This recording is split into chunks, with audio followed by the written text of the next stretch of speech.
මට අද වගේ මතකයි. ඔයා එනවා කියලා අපි දැනගත්ත දවස.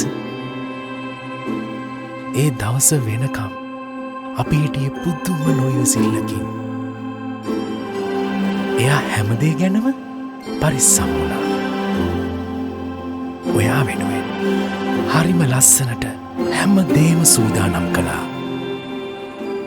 නොදන්න දේවල් පවා ඉගෙන ගත්තා. ඕනෙම වේදනාවක් එයා ඔයා වෙනුවෙන් ශක්තිමත්ව දරාගත්තා. ඔයා මේ ලෝකෙට ආවාම එයා හිටිය රැජිනක් වගේ සතුටින්. ඔයාගේ ළඟින් ඉන්න ඕනෙ හින්දම හරිම සතුටින් එයා හුඟක් දේ කැප කළා.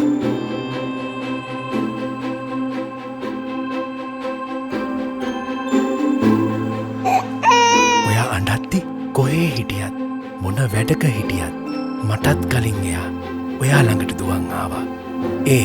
ඔයාගේ සුරක්ෂිත බව ගැන එයා හිතන නිසා. මම කොච්චර උත්සාහ කළත් ඔයා මොනාද කියන්න කියලා තේරුණේ එයාට. ඔයාට පරිස්සම්ම සුරක්ෂිතම දේ විතරයි එයා පාවිච්චි කරේ.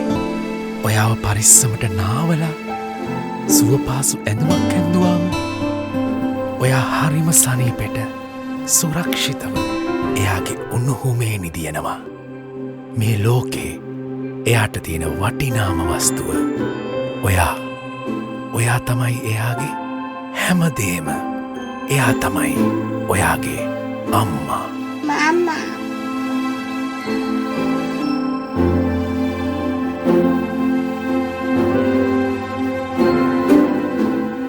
මව්වරුන්ගේ දිනය වෙනුවෙන් සුවහසක් මව්වරුන්ගේ මව්ගුණයට උපහාර වේවා. බේබි ශෙරමිවතින් ආදරයෙන්.